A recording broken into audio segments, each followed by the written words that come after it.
ఈరోజు 9/8/2024 మధ్యాహ్నం 2 గంటల నుంచి రిజిస్ట్రేషన్ చేసుకోవచ్చు. ఆంధ్రప్రదేశ్ రాష్ట్రం నుంచి నీట్ ఎగ్జామ్ రాసినటువంటి స్టూడెంట్స్ అందరూ ఎన్టీఆర్ హెల్త్ యూనివర్సిటీ ఈ రోజు నుండి రిజిస్ట్రేషన్ చేసుకోవడానికి నోటిఫికేషన్ జారీ చేసింది. మధ్యాహ్నం 2 గంటల నుంచి మనం రిజిస్ట్రేషన్ ట్యాబ్ ఓపెన్ అవుతుంది. మనం రిజిస్ట్రేషన్ చేసుకోవచ్చు. ఆఖరి తేదీ 16వ తారీఖు 2024 ఆగస్టు 16వ తారీఖు లోపు మీరు 6 గంటల లోపు దాన్ని సబ్మిట్ చేయాలి.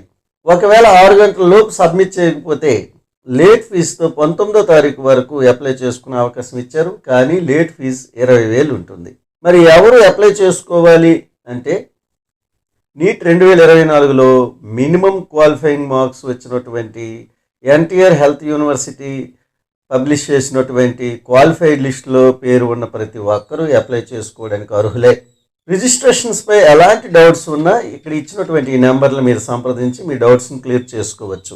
ఈ నోటిఫికేషన్ కేవలం ఏ కేటగిరీ అంటే కన్వీనర్ కోటాకు మాత్రమే ఇవ్వబడిందని గుర్తించండి. మేనేజ్మెంట్ కోటాకి సపరేట్గా మళ్ళీ నోటిఫికేషన్ వస్తుంది. అప్పుడు మీరు రిజిస్ట్రేషన్ చేసుకోవాల్సి ఉంటుంది. ఇప్పుడు మాత్రం కన్వీనర్ కోటాకు మాత్రమే రిజిస్ట్రేషన్ చేసుకోవాలి. అయితే ఈ నోటిఫికేషన్లో వచ్చిన అతి ముఖ్యమైనటువంటి మార్పులను గురించి మనం ఇప్పుడు చూద్దాం. ఈ సంవత్సరం నుంచి అతి ముఖ్యమైన మార్పులు కొన్ని జరిగాయి. ఆ ముఖ్యమైన మార్పులు ఏమిటో మనం ఇప్పుడు చూద్దాం. ఒకటవది వెబ్సైట్ డొమైన్ అడ్రస్ మారింది. కొత్త అడ్రస్ వచ్చింది.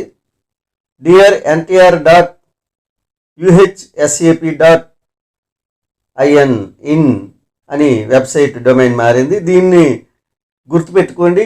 ఇక్కడ నుంచి మిగిలిన నోటిఫికేషన్స్ అన్ని ఇందులో వస్తాయి. అలాగే అప్లై చేసుకోవడం, వెబ్ ఆప్షన్స్ ఇవ్వటం అన్నీ ఈ సైట్లోనే చేయాల్సి ఉంటుంది. కాబట్టి దీన్ని జాగ్రత్తగా ఒక దగ్గర రాసుకోండి, ఉపయోగించుకోండి.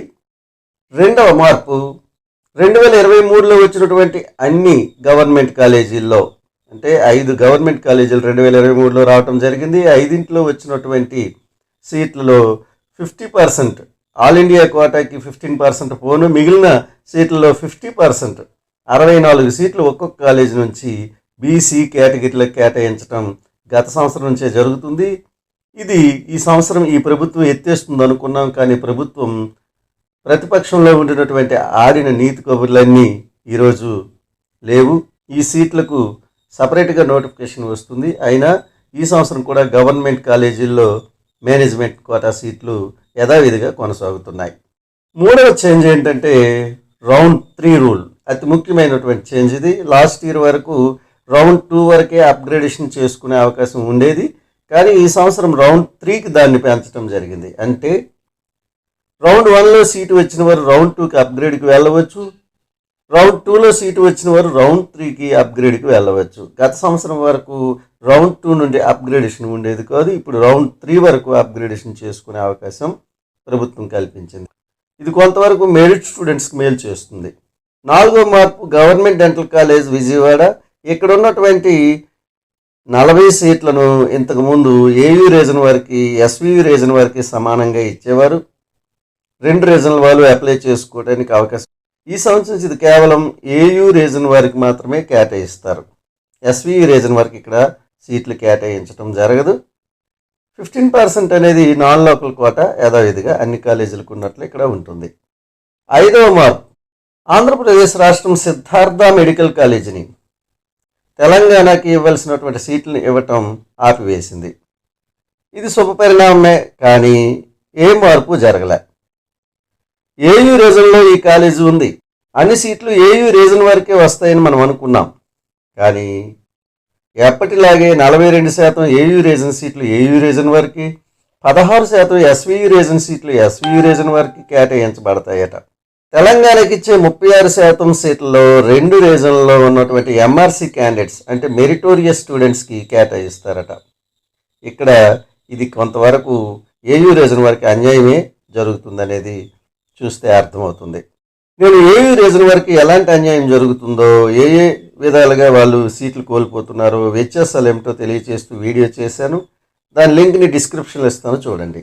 6వ మార్పు లోకల్ రూల్ మారింది.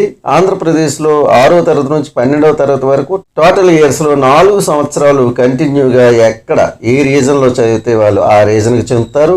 6th క్లాస్ నుంచి 10th క్లాస్ వరకు ఏపీలో చదివి ఇంటర్ వేరే స్టేట్లో చదివినట్లయితే వారు లోకల్ క్యాండిడేట్ రావరు, నాన్ లోకల్ క్యాండిడేట్స్ అవుతారు.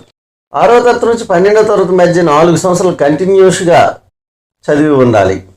10 years రెసిడెన్స్ సర్టిఫికేట్ ఉన్న వాళ్ళు కూడా నాన్ లోకల్కి ఎలిజిబుల్ అవుతారు. ఈ లోకల్ రూల్స్ గురించి మనం సపరేట్గా వీడియో చేద్దాం. 7వది ఈడబ్ల్యూఎస్ కోటా. ఈ సంవత్సరం నుంచి మెరిటోరియస్ క్యాండిడేట్స్లో చాలామందికి ఇది నష్టమే చేకూరుస్తుంది. ఈడబ్ల్యూఎస్ క్యాండిడేట్స్కి మాత్రం ఇది చాలా మేలు చేసింది. అన్ని కాలేజీల్లో అంటే గవర్నమెంట్, ప్రైవేట్ అన్ని కాలేజీల్లో ఉన్నటువంటి ఓపెన్ కేటగిరీ సీట్లలో ఈడబ్ల్యూఎస్కి 10% వేరేగా కేటాయిస్తారు.